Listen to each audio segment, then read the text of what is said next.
Al Graham for the Chrystal Ship podcast. We're at the Alta Cienega Motel on the corner of Santa Monica Boulevard and La Cienega. It's closed down now.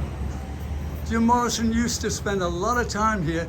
In fact, there's a room, used to be upstairs, with his name on the door, and inside there was all this beautiful graffiti of all the people who stayed there and made tributes to him.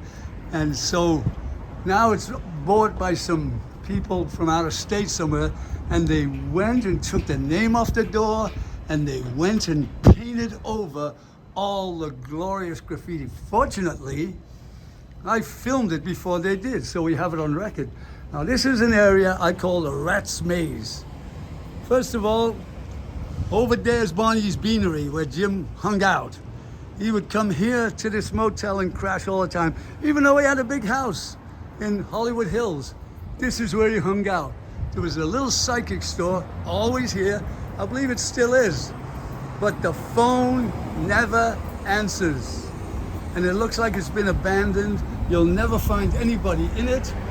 But they kept this psychic sign, and if you call the number, it just says disconnected. But look at it, intact.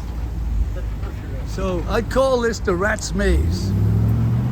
You would come from that motel and you would cross the street to his office, the door's office. They had a little garage underneath, and they practiced there. And anybody walking by could see the doors practicing in the day. There was no security, no locked up privacy. It was almost like everything was public. Now it's all big corporate shit. So that's the first phase. Alta Cienega Motel.